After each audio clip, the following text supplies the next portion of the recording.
Hello, this is Evangelist Dr. Robert L. McKim Sr. from Carrollton, Ohio. There's been a lot going on in the news yesterday and today. Yesterday there was a man with a gun at the Capitol Visitor Center. Well, I'm just going to play the news clip here about what they said about the guy. Fox 8 News.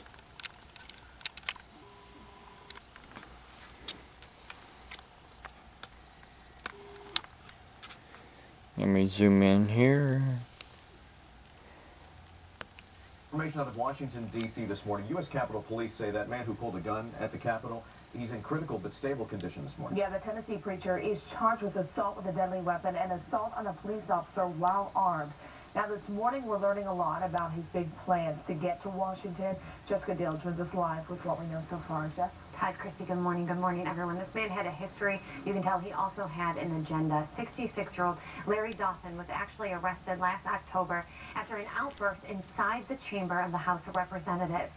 His plans weren't over. A video on Dawson's church website asked for donations to fund a trip to Washington. According to his fundraising page, he took at least 4 such trips in 2015, advocating for a higher minimum wage. Last October, he made himself known, accused of assaulting a police officer after yelling, "I am a prophet from God," and disrupting congressional business. Now Dawson is accused of taking it to another extreme. Police say he entered the Capitol Visitor Center and set off the metal detector. That's when they say he pulled out what looked like a weapon and pointed it at an officer before he was shot. The entire area thrown into lockdown. Going through the Visitor Center security, and as I walked through, we heard, get out, there's an active shooter. All of a sudden, the police came running through the hallway saying, go, go, go, follow us. All right, something about Dawson. Back in 2003, he was actually accused of harassing a teenage girl while working as a bus driver in Nashville. Police say Dawson wrote a letter to a young girl saying God had told him to have sexual relations with her.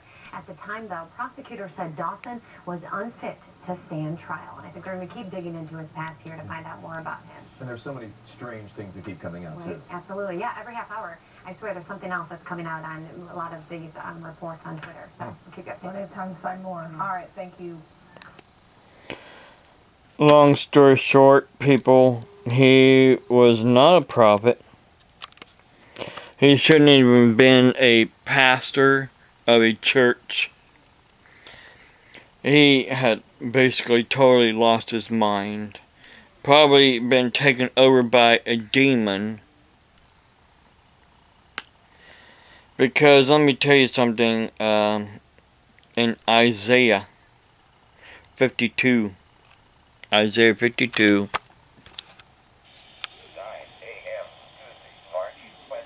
verse 8, and this is what I am, and this is what I am doing. Your watchmen shall lift up their voices. With their voices they shall sing together. For they shall see eye to eye when the Lord brings back Zion. Or in more modern English, the watchmen shout and sing with joy. For before their very eyes, they see the Lord returning to Jerusalem.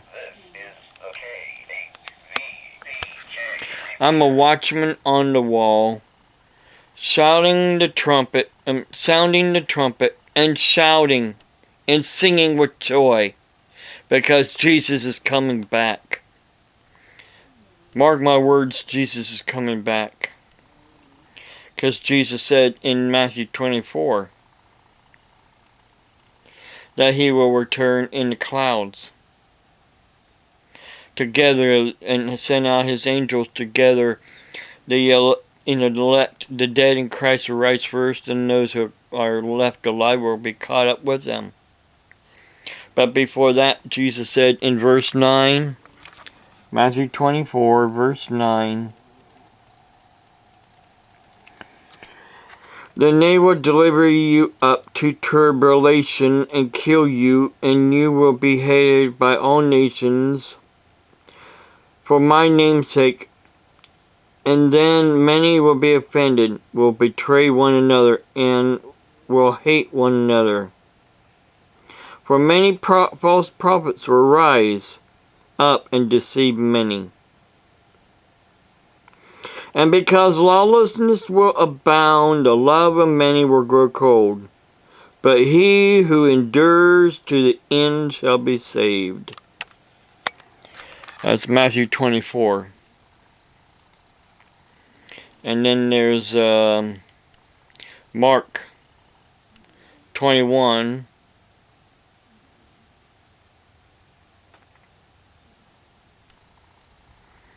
Also with verse 9. But watch out for yourselves, for they will deliver you up to council, and you will be beaten in the synagogues.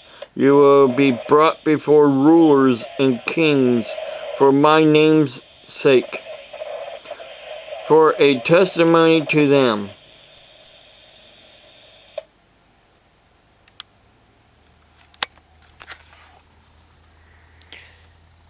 And let's see if I have some time here to do a little bit more.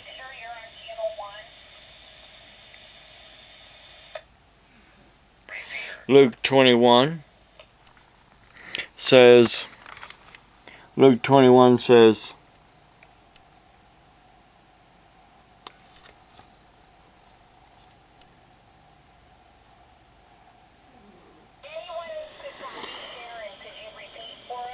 see, where is it here? Starting with 12. But before all these things, they will lay their hands upon you and persecute you, deliver you up to the synagogues and prisons. You will be brought before kings and rulers for my name's sake.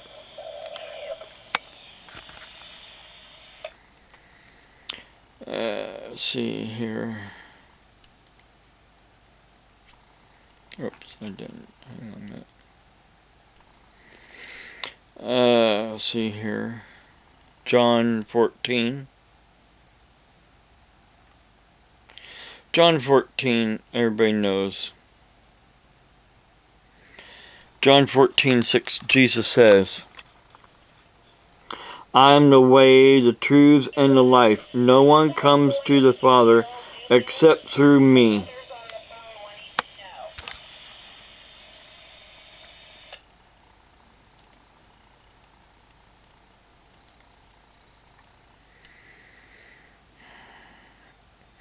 Ephesians 6 talks about putting on the whole armor of God, which is what I am doing. Finally, my brethren, be strong in the Lord and in the power of his might.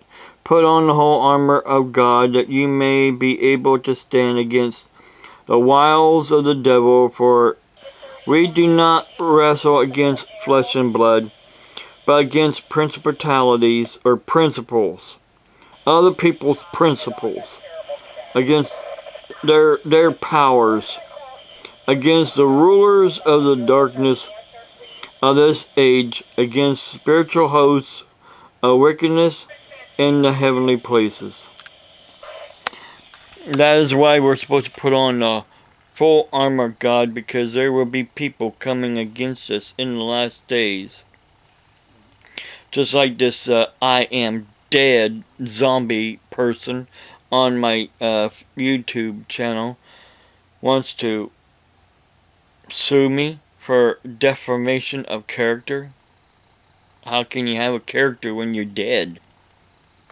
Answer that question. You don't have any character when you're dead.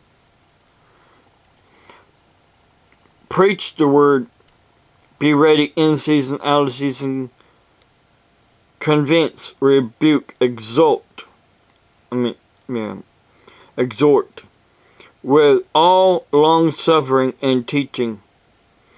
For the time will come when they will not endure sound doctrine, but according to their own desires, because they have itching ears, they will heap up themselves teachers, and they will turn their ears away from the truth and turn aside to fables. But you be watchful in all things, endure afflictions, do the work of an evangelist, fulfill your ministry. And that is what I'm doing. I'm fulfilling my ministry. I'm fulfilling my calling as a true prophet of Jesus Christ. 2 Timothy 3 says, and we are living in the last days because this is what is going on right now. But know this, that in the last days perilous times will come, for many will be lovers of themselves, lovers of money, boasters, proud, blasphemers, disobedient to parents, unthankful, unholy, unloving, unforgiving, slanderers, without self-control, brutal, blasphemers of good, brutal, despisers of good, traitors, headstrong, hardy, lovers of pleasure rather than lovers of God, having a form of godliness but denying its power, and from such people turn away. In other words, turn away from them and have nothing to do with them. That's what, if I could, I would unfriend that person. Or, take them off of my, YouTube channel. I'm trying to find out how I can, put them on the list. But, I don't know, for some reason it's not working out for the way it should. 2 Thessalonians 2 says,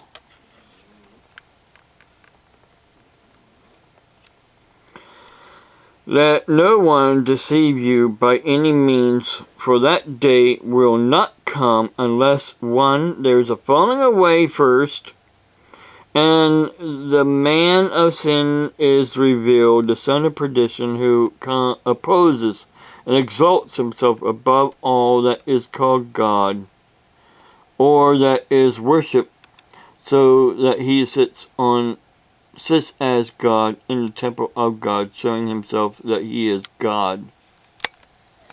There has to be a falling away, and there is a falling away of the faith, Christian faith, as I speak. There are more and more people that are going to these other preachers that are teaching them everything's good, everything's fine, nothing bad's going to happen, there's no devil. There's no demons and all that stuff, You can't have God being a jealous God without anger. You cannot have the Garden of Eden without having Satan. And Satan's in the world, and his demons is in the world.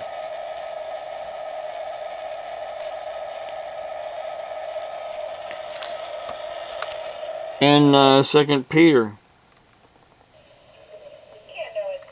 3, knowing this first, that scoffers will come in the last days, walking according to their own lusts, and saying, where is the promise of his coming? For since the fathers fell asleep, or, had passed away, died, all things continue as they were from the beginning of creation.